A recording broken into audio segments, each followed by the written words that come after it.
Welcome to our channel. నమస్తే అండి. ఈరోజు టాపిక్ వచ్చేసి ఆంధ్రప్రదేశ్లో ఉన్నటువంటి పింఛన్దారులు ఎవరైతే ఉన్నారో వారందరికీ కొత్తగా ఏర్పడిన ప్రభుత్వం ఏదైతుందో ఆ ప్రభుత్వం గుడ్ న్యూస్ అయితే చెప్పడం జరిగిందండి. సో నిన్న మనకి ప్రమాణ స్వీకారం అయిపోయిన తర్వాత నిన్న ఈవినింగ్ 4:40 పింఛన్ సంబంధించి ఏప్రిల్ నుంచి 3,000 నుంచి 4,000 పెంచుతామని చెప్పేసి ఎన్నికల్లో చెప్పిన విధంగా నిన్న పింఛన్ సంబంధించి ఫైల్ మీద సైన్ చేయడం అయితే జరిగింది శ్రీ నారా చంద్రబాబు నాయుడు గారు. సో ఇందు మూలంగా ఆంధ్రప్రదేశ్లో ఉన్నటువంటి 65 లక్షల మంది పింఛన్దారులు ఏదైతే ఉన్నారో ఇతర పింఛన్లు ఎవరైతే పొందుతున్నారో వారందరికీ అయితే గుడ్ న్యూస్ చెప్పడం జరిగింది. దాదాపుగా మనకి పింఛన్లు 28 రకాలైన పింఛన్స్ ఉన్నాయి.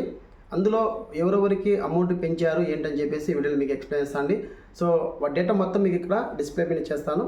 సో ఆటోమేటిక్గా మనకి ఏదైతే కొత్తగా ఏర్పడినటువంటి కూటమి ప్రభుత్వం ఏదైందో డేట్ అనేది మెన్షన్ చేయడం జరిగింది. సో అలాగే ఇక్కడ గత ప్రభుత్వం ఏదైతే 3,000 ఇచ్చిందో గత ప్రభుత్వం ఉన్నటువంటి పేరు అనేది వైఎస్ఆర్ పింఛన్ కనుక అని చెప్పేసి పేరు అనేది తీసివేయడం జరిగింది. సో రద్దు చేయడం జరిగింది. కొత్తగా మరొక పేరు అయితే పునరుద్ధరణ చేయడం జరిగిందండి. అదే ఎన్టీఆర్ భరోసా అని చెప్పేసి పేరుని అయితే మెన్షన్ చేయడం జరిగింది. సో ఇప్పుడు మనకి జూలై 1వ తారీఖున ఏదైతే ఏప్రిల్ ఎన్నికల మేనిఫెస్టోలో ఉమ్మడి మేనిఫెస్టోలో మెన్షన్ చేసిన విధంగా ఏప్రిల్ 1 నుంచి పింఛన్స్ అనేది 4,000 పెంచుతామని చెప్పేసి కూటమి ప్రభుత్వం అధినాయకుడు ఎవరైతే శ్రీ నారా చంద్రబాబు నాయుడు గారు ఉన్నారో వారు చెప్పిన విధంగా మనకి ఏప్రిల్ ఏదైతే 1వ తారీఖు 4,000 పింఛన్ పెంచుతామని చెప్పేసి అన్నారో ఆ పింఛన్స్ అనేది అమలు కోసం ఫైల్ మీద సైన్ చేయడం జరిగింది. జూలై 1వ తారీఖున మనకి 7,000 రూపాయలు పింఛన్ అయితే ఇవ్వడం జరిగింది. అలాగే వాటితో పాటు వికలాంగులు ఎవరైతే ఉన్నారో వారికి కూడా 6,000 రూపాయలు పింఛన్ పెంచుతున్నామని చెప్పేసి ఎన్నికల హామీలు అయితే ఉమ్మడి మేనిఫెస్టోలో మెన్షన్ చేయడం జరిగింది. సో శ్రీ నారా చంద్రబాబు నాయుడు గారు. సో మనకి జూలై 1వ తారీఖున వికలాంగులు కూడా 6,000 పింఛన్ అయితే ఇవ్వడం జరుగుతుందండి.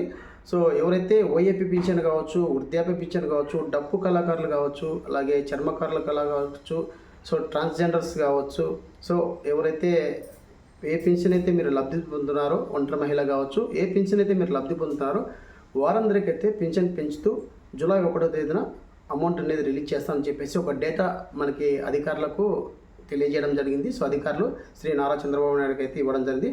సో దాదాపుగా మనకి పింఛన్స్ పేరు కూడా మార్చడం జరిగిందండి.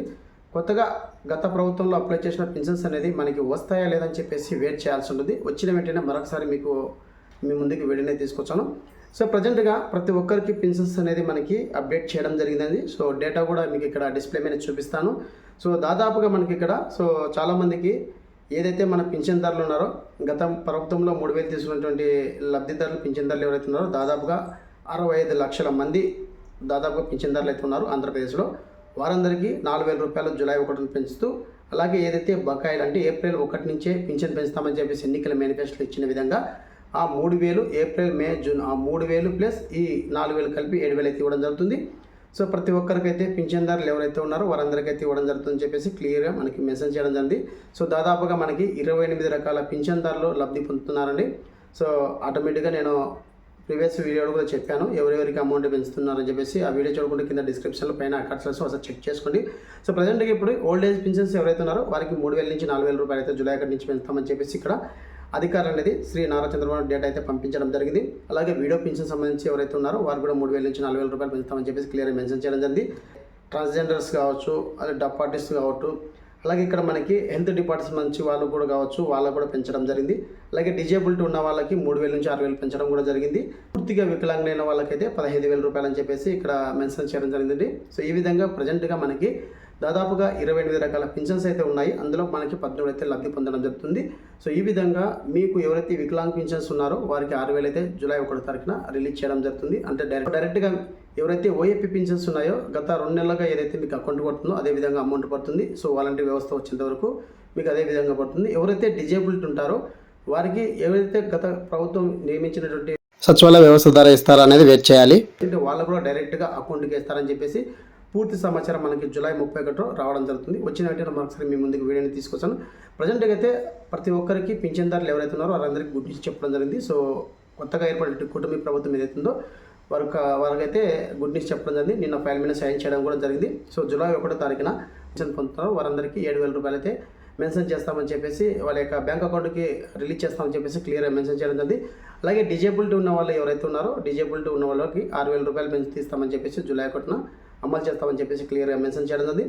వీటితో పాటు పుట్టుకతోనే ఎవరైతే డిజేబుల్డ్ అంటే పుట్టుకతోనే ఎవరైతే పూర్తిగా డిజేబుల్డ్ అయి ఉంటారో అలాంటి వాళ్ళకు 15,000 రూపాయలు, అలాగే కిడ్నీ బాధితులకు 10,000 రూపాయలు అని చెప్పేసి క్లియర్గా మెన్షన్ చేసి ఒక డేట్ అయితే అధికారులు శ్రీ నారా చంద్రబాబు నాయుడు గారికి అయితే పంపించడం జరిగిందండి.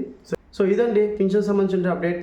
సో ప్రజెంట్గా ఏపీ రాష్ట్రంలో ఉన్నటువంటి 65 లక్షల మంది పింఛన్దారులు ఎవరైతే ఉన్నారో వారందరికీ అయితే శుభవార్త చెప్పడం జరిగింది కూటమి ప్రభుత్వం. సో మరొక వీడియోతో మీ ముందుకు వస్తాను. Thank you so much. జై హింద్.